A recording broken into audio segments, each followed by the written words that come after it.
Einen wunderschönen guten Vormittag. Mein Name ist Fabian Staud und ich begrüße Sie recht herzlich zum heutigen Webinar von Bitana zum Thema Automatisierung von Kundenanfragen per E-Mail mit dem Microsoft Power Automate und dem AI Builder.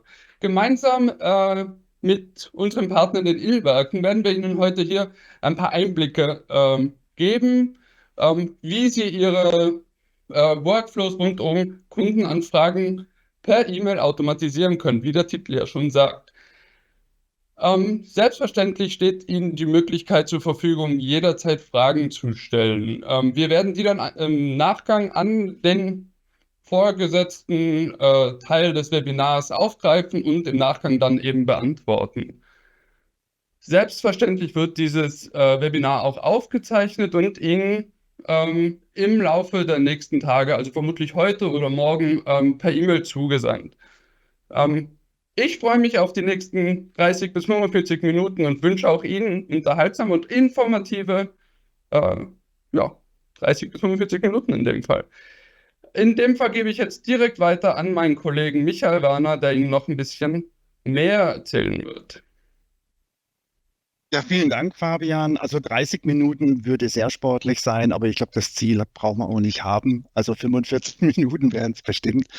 Ja, wir haben mit unserem heutigen Online-Event ein Thema aufgegriffen, was wahrscheinlich mehr als einen, zumindest Energieversorger, aber wahrscheinlich auch Unternehmen in anderen Branchen beschäftigen dürfte, nämlich wie kann man das Thema Kundenanfragen automatisieren. Und bevor wir da in den allgemeinen Teil, den ich dann noch übernehmen würde, zusammen mit dem Kollegen Fabian Schmidt, bevor wir das tun, hätte ich die Bitte, dass sich alle Referenten mal ganz kurz nochmal vorstellen. Bevor die Kollegen das tun, will ich also meinerseits insbesondere die Vertreter der Illwerke VKW herzlich begrüßen bei dieser Veranstaltung und mich jetzt schon mal bedanken für den Content, der sicherlich sehr spannend sein wird. Ja, fangen wir mit dem Johannes vielleicht gerade an. Ja, hallo, bin der Hannes Bartluk für Illwerke VKW, bin dort im Bereich Leiter Digitale Services bei den Product Ownern und seit 6 oder 7 Jahren, nein, schon länger, 8 Jahren, CM-Projektleiter und aber mittlerweile mehr in der Leitungsrolle, stehe noch dem CM-Projekt der Einführung zur Verfügung und ja, das ist zu mir. Ja, dann Ja, da mache ich Pascal, genau. gleich weitermachen, genau. Ich bin Pascal Übbing, auch bei der Illwerke VKW, dort in der Projektleitungsrolle verantwortlich, das Dynamics einzuführen, eben bei uns im internen Kundenservice und sind da am Montag live gegangen und ich freue mich eigentlich, es heute mal vorstellen zu dürfen, weil es relativ cool ist. Gut, Ja, dann Fabian, und dann du noch eben, genau. du hast dich schon vorgestellt. Mein Name ist Fabian Schmidt. Ich bin im Business Development für die Bitana Automation und durfte das Projekt mitbegleiten und hoffe, dass Sie sich freuen auf eine spannende Live-Demo und ein paar Einblicke in Dynamics und Power Automate. Bitte. Ja, vielen Dank an die Kollegen. Warum jetzt da zwei Vertreter auch von Biterna dabei sind, das klärt sich nachher gleich im allgemeinen Teil auf. Ja, in der Begrüßung sind wir quasi durch. Zur Agenda. Ich werde also zusammen mit dem Fabian Schmidt ein paar erläuternde Dinge zu Unternehmen, Lösungen und überhaupt auch zu grundsätzlichen strategischen Ansätzen, was jetzt Microsoft Business Applikationen geht, vorstellen. Und dann, das versuchen wir möglichst kurz zu halten und dann geht es eben hands-on ins System auch rein nachher in die Lösung, in die Automatisierung von Kundenanfragen. Oh ja, und Fragen, Antworten können Sie gerne einfach in Chat stellen. Ja, wer uns also noch nicht so gut kennt, die Biterna Business Unit Utilities, das ist der Teil der Biterna, der sich mit Customer Engagement Lösungen in der Energiewirtschaft, aber auch eben im gesamten Team in anderen Branchen beschäftigt. Der sitzt in Überlingen am Bodensee und wie man sieht, sind wir da mit den Illwerken VKW in Bregenz auch regional nicht sehr weit. wenn wir aber, sagen wir, auf die gesamte Biterna nochmal gucken, also die Biterna als gesamtes Unternehmen ist einer der größeren Microsoft-Partner. Dazu kommen wir gleich noch. Und über unterschiedliche Standorte, Niederlassungen in Zentraleuropa, man sieht es hier hübsch farblich angelegt, vertreten. Und wir sind, wenn ich jetzt sage, einer der größeren Microsoft-Partner, dann eben insbesondere bezogen auf das Thema Partner, der sich mit Business-Applikationen beschäftigt. Und das Thema, was wir heute vorstellen, eben Automatisierung von Kundenanfragen, das ist ein Thema, was zwei Bereiche bei der Biterna eben betrifft und zum einen, also was Biterna eben angeht und zum anderen aber auch, was die Lösungen, die verwendet wurden, angeht. Grundsätzlich fällt das Thema Kundenanfragen ja eher in den Bereich Customer Service und deswegen bin ich dabei. Da klärt sich die Frage, die ich vorhin selber gestellt habe, so ein bisschen auf.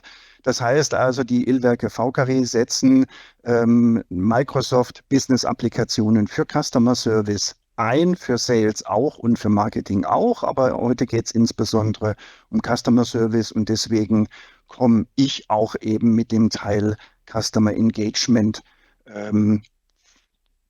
jetzt mit ins Spiel.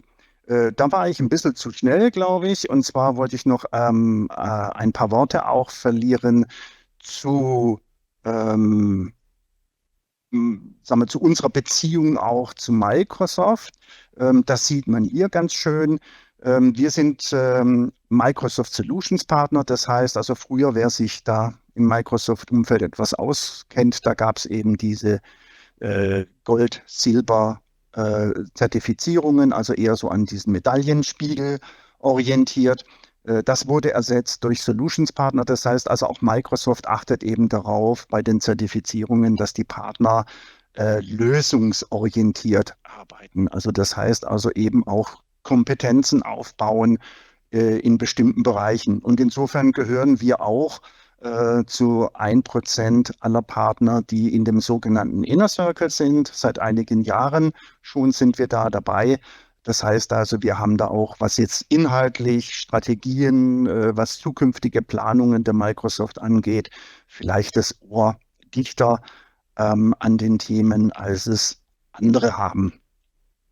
Ein ganz wichtiger Part, finde ich, für den grundsätzlichen Aufbau von Businesslösungen, von Projekten auf Basis von Microsoft Dynamics Business Applikationen ist hier dargestellt und würde ich gerne eben kurz erläutern wollen. Also Microsoft bietet bekannte Standards an. Da haben wir natürlich insbesondere ganz prominent M365.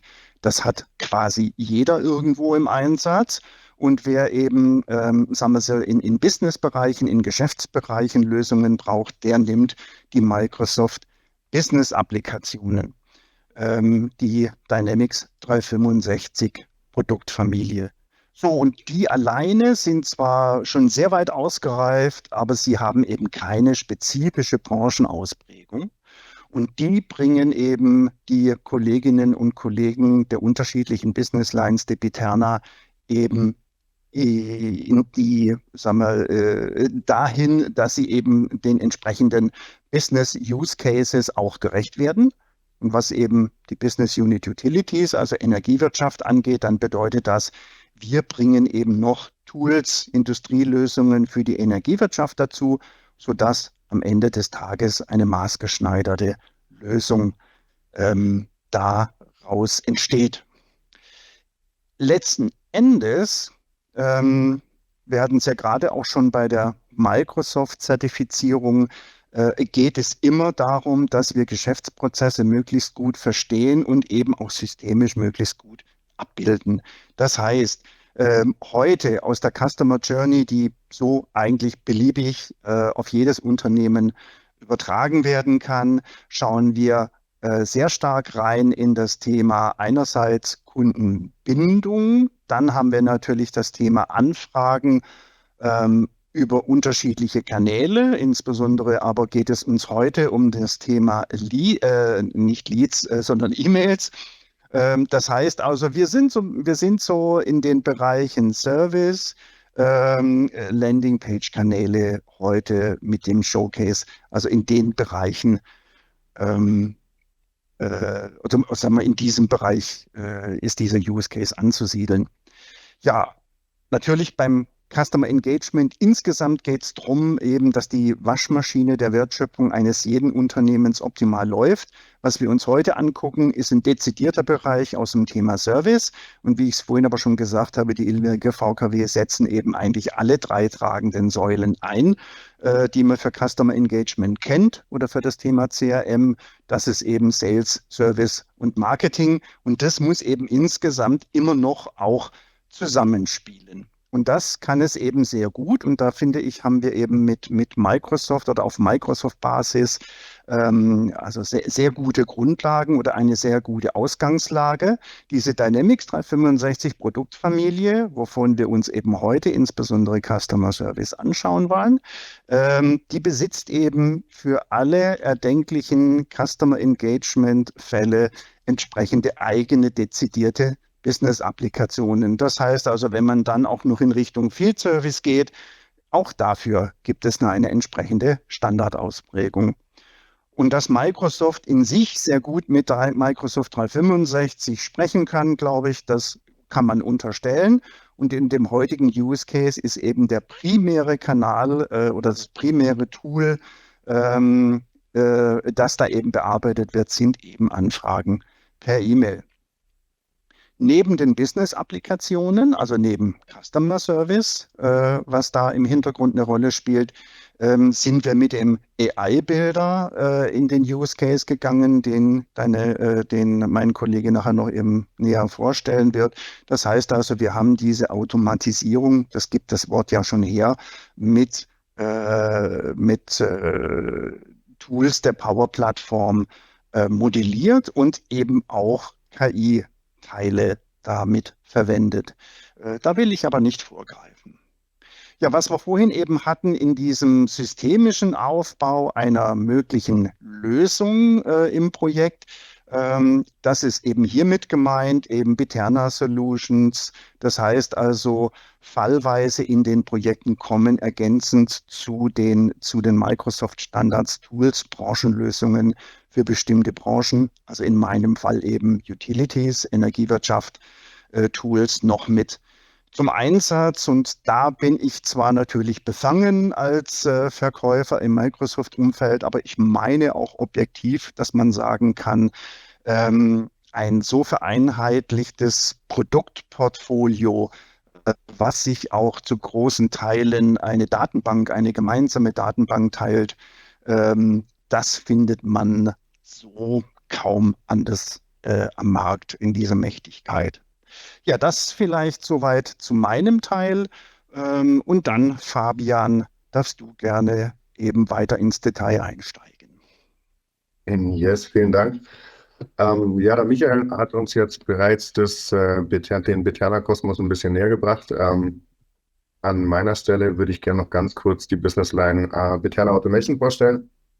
Wir sind Teil von der Biterna-Gruppe und kümmern uns hauptsächlich um Geschichten wie Custom Apps auf der Power-Plattform, um Automatisierungen und künstliche Intelligenz. Und wenn du jetzt eine Folie weiter machen würdest, bitte. Genau, das ist so unser Automatisierungsangebot. Also wir automatisieren Prozesse. Bevor wir sie automatisieren, identifizieren wir sie aber. Und wenn sie automatisiert sind, dann sichern wir den Betrieb und kümmern uns auch noch um Themen wie Governance. Und genau, ich würde Sie jetzt ehrlich gesagt gar nicht mehr länger auf die Folter spannen, bevor wir zum spannenden Thema kommen, wenn du jetzt noch einmal weiterschaltest. Dankeschön. Genau, noch ganz kurz zur Automatisierung. Wir sprechen sehr gerne von einer Hyper-Automation. Was heißt Hyper-Automation? Das ist quasi ein ganzheitlicher Prozess. Der beinhaltet sowohl RPA, was bedeutet Robotic Process Automation, DPA, schnittstellenbasierte Automatisierung, Custom Apps, AI, Chatbots und im Beispiel von der VKW, da bewegen wir uns jetzt im Microsoft-Universum, heißt auf der Power-Plattform, und Wir sehen unten einmal Power Automate, wir sehen den AI-Builder, wir sehen Copilot Studio. Und wenn du jetzt noch einmal weiterschaltest, dann kommen wir wirklich zum spannenden Part.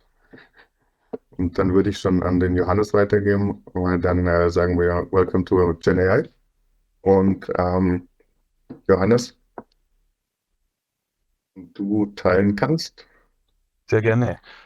Fabian und Michael, vielen Dank für die Einleitung und auch vielen Dank für die Möglichkeit, heute präsentieren zu dürfen. Ich habe ein paar Folien mitgebracht, die ich Ihnen gerne zeigen würde. Das soll einfach einleitend zeigen, was ist E-Werke VKW und auch, was haben wir für Herausforderungen im Kundenservice, und später wird dann der Pascal nochmal wirklich das System zeigen, was sicher von der Demo her am spannendsten ist, aber das Gute kommt zum Schluss. Jetzt starte ich nochmal mit ein paar Folien. E-Werke VKW ist ein Energieversorger in Österreich, im schönsten Bundesland Vorarlberg, ganz im Westen. Wir haben in etwa 1400 Mitarbeiter, sind über 100 Jahre alt, hatten 2022 eine Bilanzsumme von 2,5 Milliarden Euro und also unser Haupteigentümer ist das Land Vorarlberg, das heißt, wir sind im Besitz des Landes. Wir haben also bei der Folie hat es noch gestimmt, aktuell 5 Geschäftsfelder. Das eine ist die Wasserkrafterzeugung, da sind wir im Bereich Pumpspeicherkraftwerke recht breit aufgestellt und versorgen große Teile des deutschen Markts auch. Versorgung und Dienstleistung, da kommen wir her, klassische Energieversorgung, aber auch Wärmeversorgung und alles und auch Dienstleistungen, da sind wir angesiedelt, unsere digitale Services-Abteilung. Dann haben wir noch die Energienetze. Mit dem Bereich einfach klassisch getrennt für Strom und Netz. Und das Schönste ist tatsächlich Tourismus. Wir haben ein Skigebiet und auch die Silvretta Stausee. In dem Bereich haben wir einiges, wo sehr sehenswert ist und vielleicht mal den einen oder anderen anlockt, Vorarlberg zu besuchen. Also sowohl im Sommer als auch im Winter sehr schön. Gehe ich im Detail auf Versorgung und Dienstleistung ein. Wir haben ein breites Produktspektrum. Neben Strom und Gas bieten wir Wärme an, Fernwärme, Nahwärme, aber auch wir installieren auch Wärmepumpen.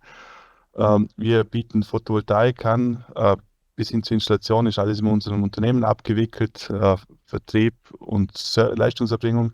Mobilität sind wir auch im Bundesland Vorreiter. Wir haben einige 1000 Ladepunkte, die wir betreiben, aber auch die zugehörigen Ladekarten oder Ladetarife.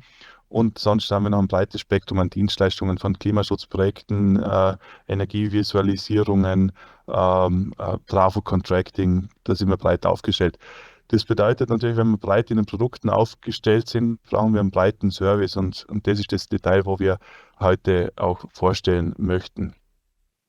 Noch kurz unsere Projektziele vom Dynamics 365, was möchten wir damit erreichen?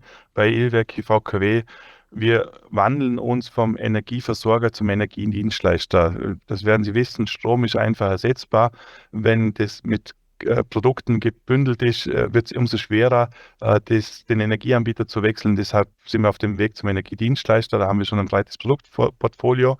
Wir möchten jeden Kundenkontakt kundenorientiert nutzen. Vertrieb, Marketing, Service, läuft alles übers CRM, idealerweise auch im Upselling und Cross-Selling. Wir wollen deshalb auch eine ganzheitliche 360-Grad-Kundensicht auf den Kunden, damit es für den Service-Mitarbeiter einfach ersichtlich ist, was beim Kunden läuft und auch für den Vertrieb und wir dementsprechend gut ankommen. Und auch das Marketing läuft da größtenteils drüber. Wir führen zielgerichtete Kampagnen aus, weg von der Gießkanne hin zu dem, was der Kunde wirklich kaufen will oder was wir denken, dass er von uns kaufen möchte. Aktuell im Go Live im Service vom Montag arbeiten 225 Anwender im CRM und organisieren ihr Tagesgeschäft in dem Bereich. Dann kommen wir schon aufs Projekt. Ich gehe da schnell drüber, dass wir zu dem kommen, was spannend ist. Wir hatten bisher Outlook sehr rudimentär im Einsatz, um die E-Mails des Kunden zu bearbeiten. Das ist alles über ein zentrales Postfach zusammengelaufen mit Alias und was, also ist alles zentral gelandet und anschließend wurde das dann in Ordner mit Outlook-Regeln verteilt. Bis zu 42 Unterordner waren dann dort drin. Outlook-Regeln sind sehr statisch und nicht sehr gut. und können auch meistens nur auf Stichworte irgendwie reagieren. Und wenn ein Stichwort ähnlich ist oder so, funktioniert das schon nicht mehr. Es haben dann bis zu 70 Mitarbeiter haben nach Prioritäten und Dienstplänen, haben sie dann aus den Ordnern ihre E-Mails genommen, haben sie weitergeleitet, haben sie bearbeitet oder dann eben dem Kunden zurückgeschrieben. Und Sie können sich vorstellen, wenn 70 Mitarbeiter in den Ordnern arbeiten, dann muss jeder jedes E-Mail lesen und dann erst merken, da bin ich gar nicht zuständig. Dementsprechend, dass es beim Richtigen gelandet ist, der sich um die Anfrage kümmern konnte, hat es einfach ein bisschen gedauert. Und wie machen wir das besser? Jetzt kommen wir schon in die Lösung oder wie wollen wir das besser? Nein, wie machen wir es besser? Wir sind live.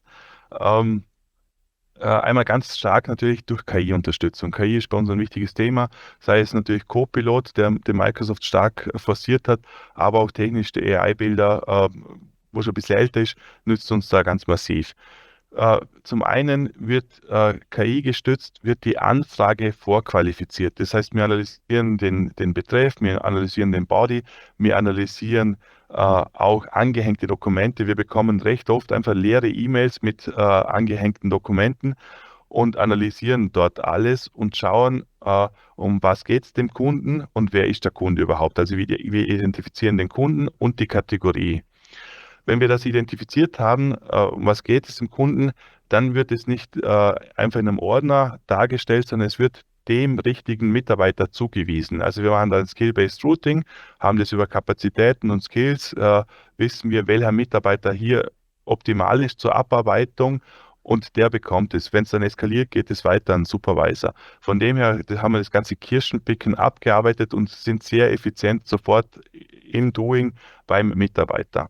Und jetzt kommt der Co-Pilot ins Spiel. Öfters ist es so, dass so Anfragen per E-Mail ist kein strukturierter Kanal, da müssen wir immer schauen, sind alle Informationen da, wenn nicht, müssen wir nachfassen und alles. Da findet oft ein Ping-Pong-Spiel statt und da hat der Co-Pilot ein echt schönes Feature. Wenn da schon 10 E-Mails am Kunden waren und sich ein neuer Mitarbeiter darum kümmern muss, dann kann er eine Zusammenfassung über die Anfragen erstellen und der neue Mitarbeiter, der sich um den Case oder um die Anfrage kümmern soll, weiß schnell, um was es geht. Dann weiter haben wir einen Chatbot aufgebaut. Der Chatbot steht uns zur Verfügung mit internen Wissensartikeln. Also der wird von uns gefüttert mit Wissensartikeln.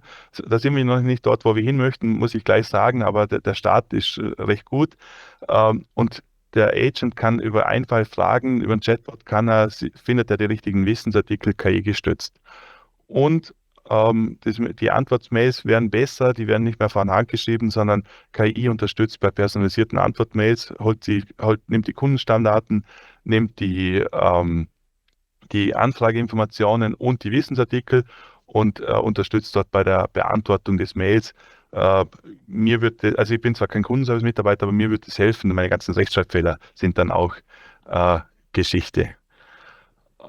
Was aber neben der KI noch ein wichtiges Thema ist auch die Organisationsentwicklung im Kundenservice. Outlook lässt sich nicht reporten. Outlook, man kann E-Mails zählen und alles, aber es lässt sich einfach, man weiß nicht, was geht. Wir haben bei 70.000 E-Mails, die bei uns in etwa im Jahr hereinkommen und dann nicht wissen, was da läuft, bekommen wir kein Gefühl. Und das ist für uns jetzt wichtig. Wir fangen an, datengetriebene Entscheidungen zu treffen. Wir messen, was sind die Erstreaktionszeiten, was sind die Weiterleitungszeiten, wie lange liegt denn ein Fall, bis es der Mitarbeiter beantwortet, wie lange geht es, und da das messen wir und dann messen wir auch, wie gut wir sind. Und was natürlich ganz essentiell ist, wir prüfen den Customer Satisfaction Score, also die Kundenzufriedenheit und den Net Promoter Score, weil natürlich das Wichtigste ist für uns, dass der Kunde zufrieden ist. Das zentrale Wissensmanagement ist ein massiver Change in unserem Bereich. Bisher wurde das Wissen irgendwo in E-Mails, OneNotes, File-Shares irgendwo gesammelt, nicht zentral, nicht strukturiert. Jeder Mitarbeiter auch ein bisschen für sich selber. E-Mail-Vorlagen, die irgendwo rumgelegen sind. Und mit dem zentralen Wissensmanagement stehen die Informationen zentral zur Verfügung und helfen natürlich im Onboarding auch, sowohl im Tagesgeschäft. Wir müssen neue Rollen aufbauen. KI funktioniert nicht mehr wie bisher. KI braucht KI-Trainer und Supervisor, die sich darum kümmern, ob denn das alles so richtig ist. Wenn wir das im Projekt einführen und nachher das nicht weiterentwickelt wird, dann ist es eh schon der Tod des Projektes und dementsprechend etablieren wir auch einen kontinuierlichen Verbesserungsprozess zur stetigen Weiterentwicklung. Es ist der Start, das Projekt ist der Start und jetzt geht es daran, dass das Ganze gelebt wird im Kundenservice. Das war meine graue Theorie. Jetzt würde ich dem Pascal übergeben, der direkt ins System springt und zeigt, wie das dann tatsächlich aussieht. Ja, sehr gerne, Johannes. Vielen Dank für diesen Überblick. Ich glaube, das macht es auch mal ein bisschen verständlicher. Ich teile mal meinen Bildschirm. Ja, ich möchte den halt wirklich teilen. Und zwar diesen. Kann man es sehen? Ja. Perfekt. Stummschaltung aufheben steht bei mir. Das stimmt nicht mehr, oder? Ihr hört mich. Ja, okay, passt. Sehr gut. Genau, also Johannes hat uns jetzt schon kurz einen Überblick gegeben über all das, was wir jetzt nicht nur vorhaben, sondern jetzt tatsächlich seit Montag machen. Es war ein sehr sportliches Jahr dieses Jahr, weil wir im Januar gestartet sind und vor 3 Tagen live gegangen sind. Wirklich cool. Was machen wir eigentlich? Wir sprechen immer über die KI. Die KI gibt es natürlich als solches nicht, sondern wir haben hier jetzt im Hintergrund schon 4 KI-Modelle im Einsatz, die nur die E-Mail-Klassifizierung übernehmen. Also es ist weitaus komplexer, als man sich das vorstellt, aber wenn wir uns jetzt das Endprodukt anschauen, können wir für den Agent im Kundenservice eine relativ übersichtliche und gut vorbereitete Kundenanfrage sozusagen anlegen. Ihr seht jetzt hier schon, ich bin gleich in unserem Testsystem im CRM eingestiegen. Hier haben wir eine Anfrage. Die Anfrage bündelt quasi alle Kommunikation zwischen uns und dem Kunden zu diesem Geschäftsfall, den wir hier haben. Und wir sehen jetzt hier auch schon gleich den ersten KI-Baustein sozusagen bei uns im CRM.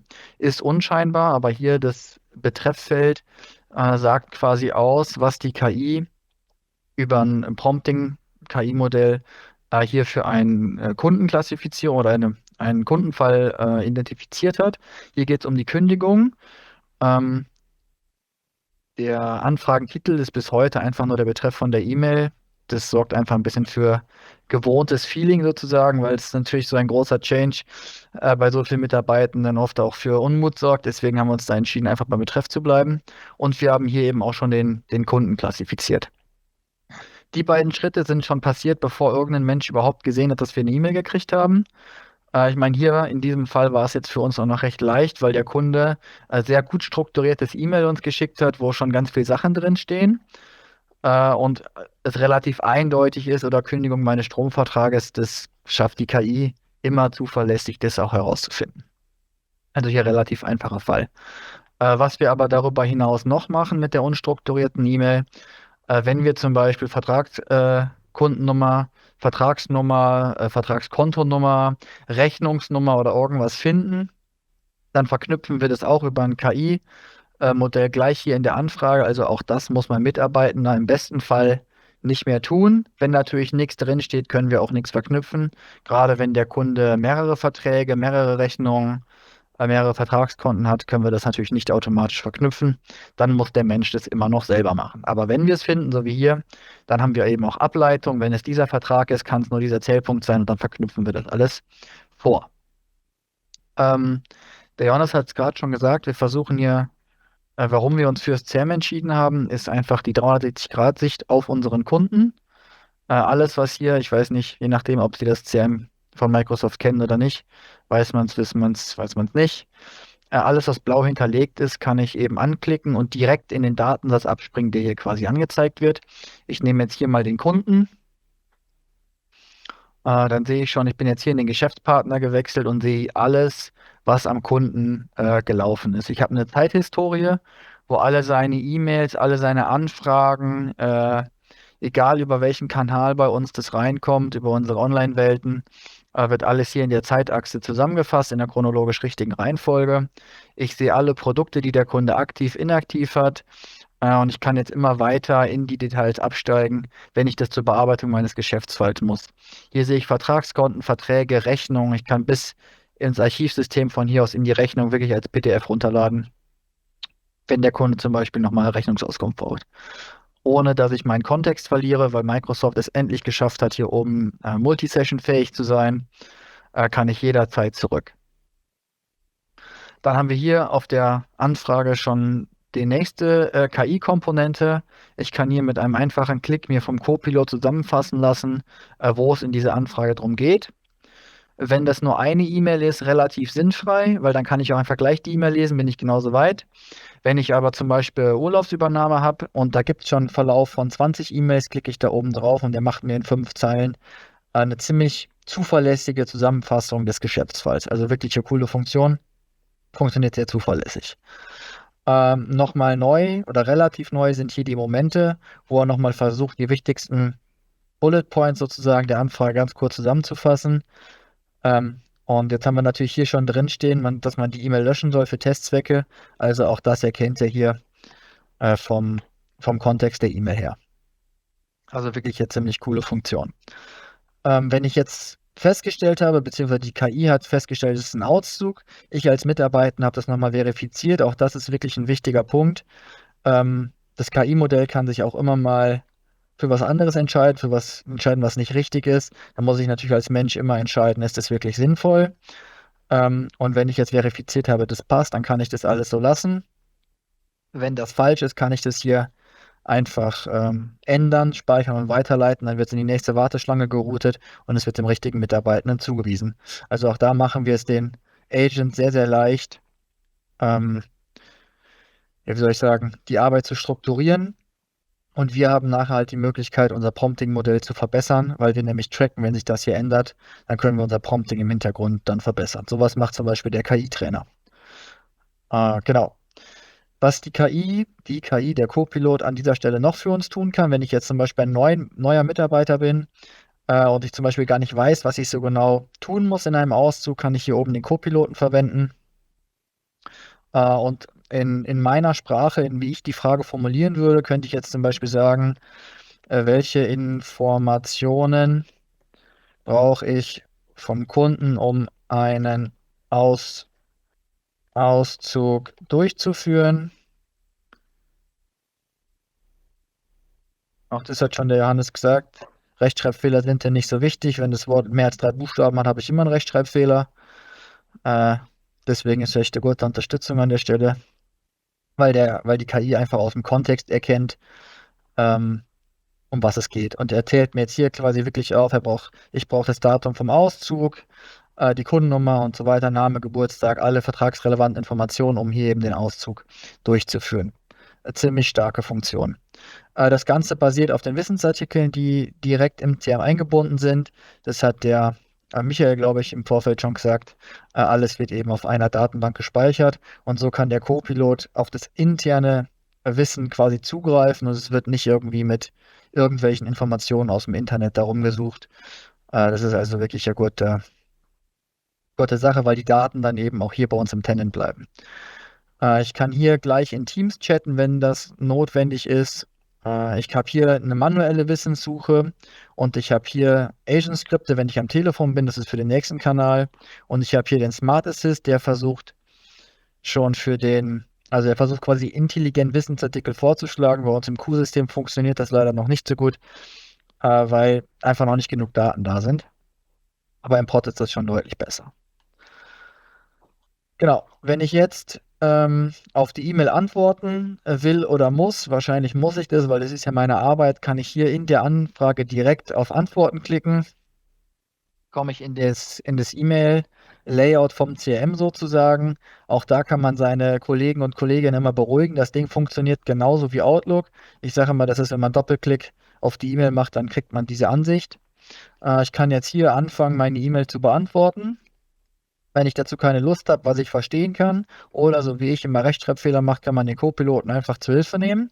Und jetzt sieht man schon, wenn man den Codepiloten öffnet, im Kontext der E-Mail, dann ist hier oben auch quasi die Vorfunktion E-Mail schreiben sozusagen und kann jetzt hier wieder in natürlicher Sprache beschreiben, was ich brauche, wenn diese Vorschläge hier gerade nicht passen sollten. Zum Beispiel kann ich sagen, antworte dem Kunden, das Anliegen ist erledigt und wünsche eine schöne Restwoche.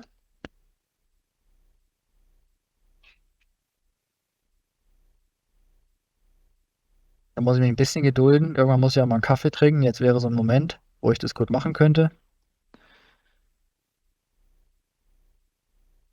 Ist ja immer so, wenn man live präsentiert, dauert es immer lang, damit so unangenehme Stille entsteht, oder? Wobei bei live ist es ja eh immer still. Ich bin ja der Einzige, der redet. Entschuldigung.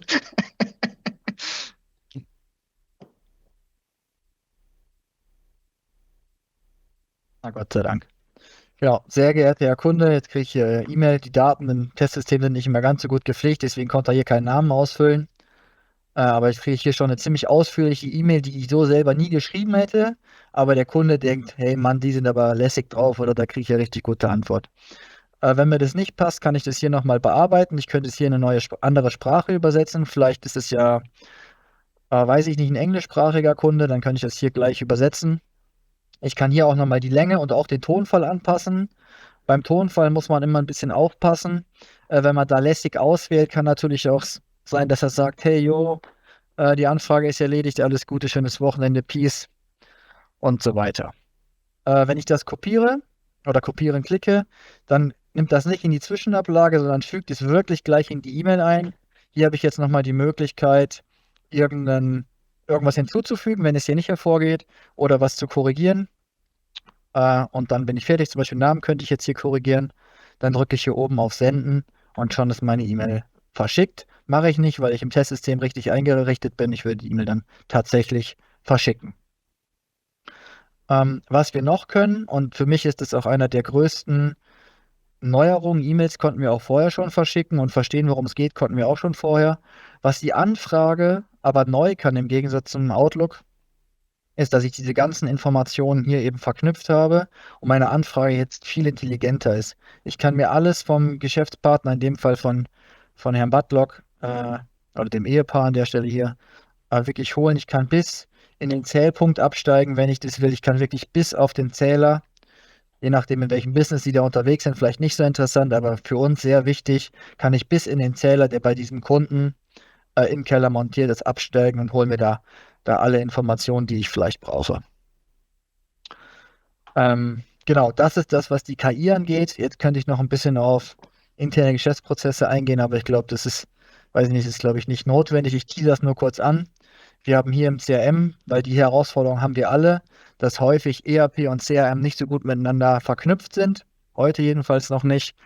Haben wir hier Absprünge, wo wir wirklich in den Geschäftsfall im SAP, es ist bei uns das ERP-System, ist ein SAP-System, reinkomme und ich den Geschäftsfall quasi wirklich abschließen kann. Wenn ich das mache, kriege ich nachher auch wiederum den Geschäftsfall aus dem SAP hier zurück, wird hier in der Zeitachse auch aufgeführt und wenn das Ticket im SAP-System geschlossen wird, wird auch automatisch hier die Anfrage geschlossen.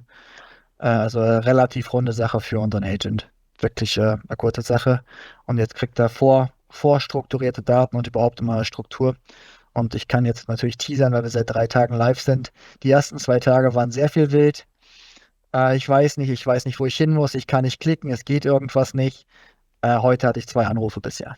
Also, es ging deutlich schneller als erwartet. Das hat gut geklappt, wenn man es gut vorbereitet. Ich weiß nicht, ist noch irgendwas interessant? Michael, stell mir 3 Fragen, dann kann ich noch irgendwas beantworten, wenn das in den Rahmen reingehört. Also ich habe sehr interessiert der Präsentation gefolgt. Ich finde, du hast das recht lebhaft auch gemacht. Und sagen wir so, in Ansätzen, klar, zeige ich das jetzt eben aus Sicht CE auch gerne her, aber das war jetzt einfach nur mal, also so ein Live-Use-Case, wie er wirklich produktiv zum Einsatz kommt, das ist halt schon nochmal, das ist schon noch mal was anderes. Ich will gerade mal eben gucken, ob es Fragen gegeben hat. Ich glaube, da ist auch was tatsächlich. Äh, ja, genau. Und natürlich die Frage, die eigentlich jeder irgendwo stellt, ganz gerne, was kostet das Ganze, ne? Also, oder beziehungsweise in Euro muss man es nicht ausdrücken, aber sag mal, wie aufwendig war das denn jetzt? Will hier jemand wissen. Ähm, also wir haben wirklich jetzt also ich kann das kurz erzählen, wir haben am 11. Januar diesen Jahres haben wir den ersten Workshop dazu gehabt und sind am 10. live gegangen. Also wir haben exakt 5 Monate gebraucht. Das ist gerade für unsere Organisation sehr groß, in manchen Strukturen auch noch relativ oder vielleicht ein bisschen eingestaubt, sage ich mal. Extrem gute Leistung. Warum war das möglich? Weil wir intern die Ressourcen dafür auch bereitgestellt haben. Also wir, also Johannes, sein Team, wir sind zu dritt, haben quasi nur Fokus darauf gehabt und haben eben 3 Leute von euch, von der Beterna beschäftigt. Ich weiß nicht, ob es Vollzeit war, aber ich glaube schon mehr oder weniger, zumindest in den intensiven Tagen, das umzusetzen. Es ist aufwendig. Ähm, Umso mehr Daten man im Vorfeld schon strukturiert vorliegen hat, desto leichter geht's. Aber ich kann mal da im Nähkästchen plaudern. Wir haben die KI haben wir 4-mal abgerissen. Die KI gibt es natürlich nicht, aber wir haben 4 Modelle jetzt im Einsatz, die nur die E-Mail-Klassifizierung machen. Also das ist relativ aufwendig. Man muss sehr viel Gehirnschmalz da reinstecken, dass auch das Richtige da rauskommt. Es ist eben nicht, wie man sich das vorstellt. Man aktiviert den Co-Piloten und der Rest funktioniert von alleine. So, Ja. ich weiß nicht, ob das die Frage beantwortet, aber man muss sich sehr viel Gedanken machen, wie muss ich das aufbauen, damit es auch Ja. skalierbar bleibt. Oder wenn jetzt eine neue Abteilung dazukommt mit neuen Themen, wie kann ich das so aufbauen, dass es dann weiter funktioniert? Das ist, glaube ich, die größte Herausforderung. Ja, ich glaube, das ist auch ein sehr wichtiger Punkt, weil was ich am Anfang versucht habe, auch auf diesem allgemeinen Level rüberzubringen, ist eben, dass man, also dass die Erweiterungsmöglichkeiten auf dieser Grundlage, also auf der Produktgrundlage jetzt erstmal nahezu unendlich sind, aber man muss sich, glaube ich, da schon regelmäßig auch einen Kopf machen. Wie mache ich es denn, damit ich mir nicht ein Bein stelle für irgendwelche späteren Schritte oder sowas, Ja. ne? Ja. Ja. Da hast du jetzt eine Frage, die da noch war, eigentlich schon mit beantwortet, nämlich was waren Herausforderungen? Da hast du jetzt einige schon benannt. Eine weitere spannende Frage, die ich hier habe, ist, wie würde denn die Erkennung mehrerer Anliegen in einer E-Mail funktionieren? Ja, das Thema haben wir natürlich auch intern behandeln müssen. Wir haben uns entschieden, zumindest mal zum Go Live das nicht zu machen, weil wir auch in der Anfrage, also wir wollen nachher wirklich tracken, das kann ich vielleicht auch nochmal gleich zeigen. Wir wollen wirklich tracken, wie viele Anfragen kriegen wir konkret zu welchem Thema. Deswegen ist es hier auch wirklich auf der untersten Ebene, sozusagen auf der untersten Arbeitsebene klassifiziert, was muss ich machen. In unserem Jargon muss ich einen Auszug anlegen, also es hat dann auch einen internen Prozess, der da dran hängt. Und wir haben uns dazu entschieden, oder die Führung hat entschieden, wir wollen wirklich auf der untersten Ebene sehen, wie viele Anfragen zu Auszügen kriege ich über den Kanal E-Mail. Und deswegen haben wir uns entschieden, nicht mehrere Anliegen in einer Anfrage zu verknüpfen, weil wir es dann nicht mehr gut messen können. In diesem Fall würden wir hier mit verwandten Anfragen arbeiten und würden hier eine untergeordnete Anfrage zu jedem neuen Thema anlegen, die wir dann neu klassifizieren. Okay. Ob wir das irgendwann machen, vielleicht, aber das ist Stand heute noch nicht abzusehen oder nicht entschieden. Ja, dann gibt es hier auch nochmal eine weitere spannende Frage. Also du hattest jetzt ja geschildert, dass die Automatisierung so weit geht wie möglich. Ne? Also im Idealfall, würde die KI vielleicht auch alles machen. Ne?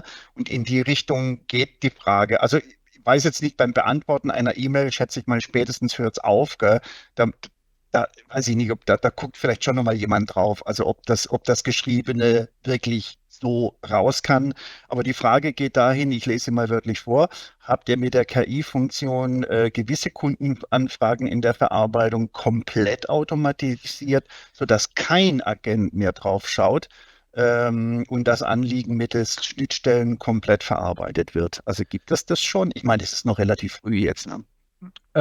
Mit KI nicht. Muss ich vielleicht ein bisschen ausholen, auf unseren Online-Services gibt es Möglichkeiten, von der Webseite direkt ins Abrechnungssystem zu schreiben. Da haben wir also schon end-to-end automatisierte Prozesse, wo niemand mehr was tun muss. In der Kanalstrategie bei uns im Unternehmen ist es momentan so definiert, dass wir immer einen persönlichen Kontakt zum Kunden wollen, weil wir das als eine unserer größten Stärken im Kundenservice sehen. Was wir aber mit der KI auch machen, ich zeige es mal hier zum Beispiel. Wir haben hier zum Beispiel einen Betreff, der heißt Spam. Das heißt, wenn wir Werbung erkennen, wenn wir irgendwas erkennen, wo wir denken, das ist für uns unrelevant, klassifizieren wir das. Und wenn wir hier irgendwann über eine Klassifizierungstreffsicherheit von 90% kommen, wollen wir diese Anfragen auch automatisch dann schließen, zum Beispiel. Ah ja, okay. Genau, aber es ist eben so, dass wenn man damit startet, dem KI muss man natürlich erstmal verproben. Das war auch eine große Herausforderung, genug Testdaten überhaupt zu haben, um seine KI-Modelle überhaupt verproben zu können, um zu sagen können, wie sicher sind sie eigentlich. Haben wir uns zu Anfang noch nicht entschieden, das gleich zu machen, sondern nutzen das jetzt quasi als Testphase. Und wenn das gut funktioniert, dann wollen wir dort auch automatisch Anfragen abschließen durch die KI. Mhm. Also ich schätze mal, das braucht einfach auch noch eine gewisse Trainingsphase, ne? Also Genau, für ja. diese spezifischen Themen, ne? Das ist ja nicht wie bei GPT, wo eben diese Large Language Models mit keine Ahnung wie viel Milliarden Datensätzen vortrainiert sind Ja. und eben auf ein bestehendes Wissen zurückgegriffen wird, was jetzt nicht so spezifisch auf sagen wir mal, Genau. bestimmten Use Case zugeschnitten ist. Genau, das ist auch ein Thema. Wir haben erst versucht, mit Machine Learning das zu machen. Oder eher also mit ein eigenes künstliches Sprachmodell sozusagen zu trainieren, Mhm. was das Prompting halt macht. War viel unsicherer, war viel ungenauer und es braucht extrem viele Daten, das selber zu machen. Also wir haben es mit, ich glaube, 800 E-Mails, die wir manuell kategorisiert haben, versucht. Ah, okay. Das war nicht so gut, deswegen haben wir uns hier entschieden, mit dem Prompting live zu gehen. Mhm. Ja, das sind so die Erfahrungswerte, die man da sammelt, ne? Gut, eine Frage ist natürlich sicherlich auch spannend. Gut, jetzt hat es natürlich erst angefangen, aber ich könnte mir vorstellen, ihr habt vielleicht auch schon Ideen, was ihr als nächstes machen wollt, wenn das sich so ein bisschen weiter etabliert hat. Genau, klar. Also wir bewegen uns hier in der Kundenservice-App von Microsoft, im Omnichannel. Ich weiß nicht, wie der neue Name ist, der ändert sich ja alle 3 Tage. Es ist hier oben schon angeteasert, das Telefon. Und für uns ist ganz klar, dass wir als nächstes den Telefonkanal hier onboarden, damit wirklich, um den Omnichannel wirklich gerecht zu werden, dass über jeden Kanal, in dem uns der Kunde erreichen kann, das zu unseren Agents kommt. Mhm. Und natürlich binden wir nicht nur einfach das Telefon an und sind fertig, sondern wollen da ein Chatbot oder ein Voicebot ist, glaube ich, das richtige Wort, vorschalten, der dann ähnlich funktioniert wie hier in der E-Mail-Klassifizierung.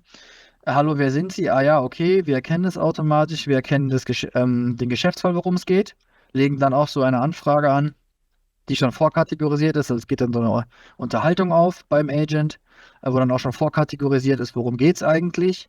An dieser Kategorisierung machen wir dann auch wieder das Routing, genauso wie hier. Also im Testsystem bin ich halt für Auszüge zuständig und habe deshalb den Auszug auch hier zugewiesen bekommen.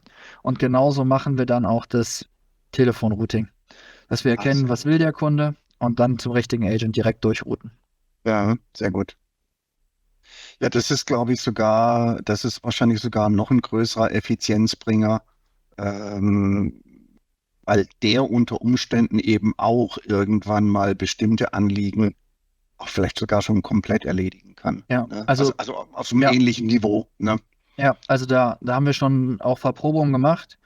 Also für uns ist es kein Problem mehr, aus unserer Microsoft Cloud-Welt in unser SAP zu schreiben. Da haben wir mittlerweile gute Schnittstellentechnologien, die das quasi in Echtzeit können. Das heißt, wir können uns da Prozesse vorstellen, wie ich will meinen Zählerstand melden. Ja, okay, dann sag uns deinen Zählerstand, dann ist das Thema abgeschlossen. Braucht kein Mensch mehr was tun. Wobei sich das Thema eher übrigt, wenn die Smart Meter dann mal eingebaut sind. Aber als Beispiel. Genau. Als Beispiel. Ja. Ja, das Beispiel habe ich tatsächlich neulich mal in einem Showcase sogar gesehen. Ne? Und Ja. dann kam sogar noch einfach nur aus Testgründen die Frage, gibt es denn vielleicht bei Ihnen auch ein Stellenangebot, das für mich interessant sein könnte? Und fängt das Ding an, auf der Webseite nach offenen Stellen zu suchen und schlägt das auch noch vor im Gespräch. Ne? Also das ist schon sehr, sehr spannend. Eine Folgefrage, also wir sind so ein bisschen drüber über der Zeit, aber ich bin ganz stolz. Wir haben das sehr gut untergekriegt in der Dreiviertelstunde. Deswegen denke ich mir, weil es aufgezeichnet wird, geben wir einer Folgefrage noch etwas Raum. Bei welcher Treffsicherheit der Kategoriezuordnung steht ihr da heute? Und gibt es vielleicht ein Ziel, wohin es soll? Ja, also das Ziel ist also 80-20-Regel ist unsere Regel. Pareto, ne?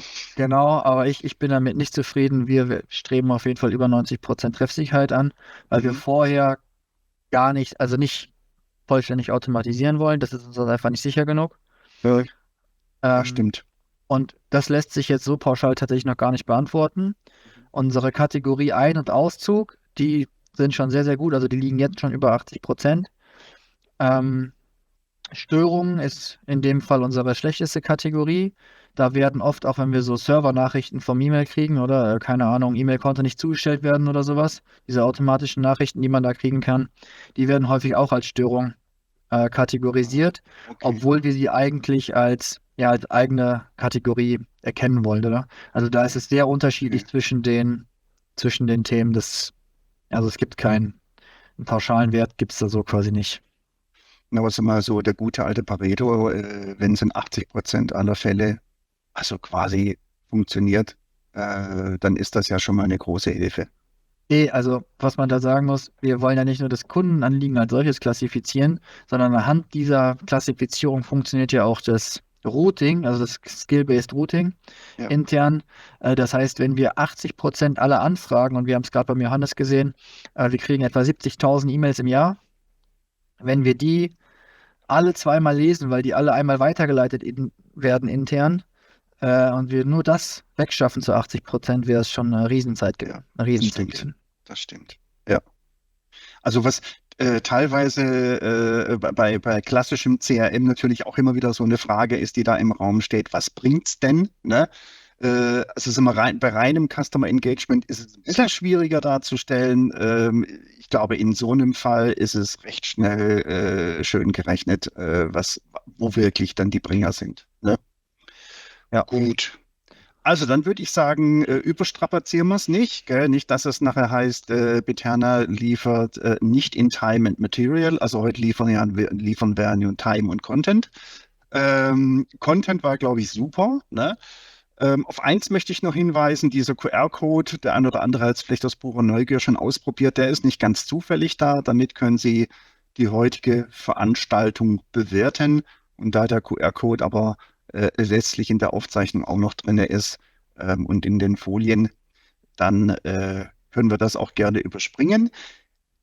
Ich danke allen Teilnehmern, insbesondere aber auch den Referenten für ein wirklich, wie ich für mich selber finde, sehr interessante und sehr spannende Live-Demo.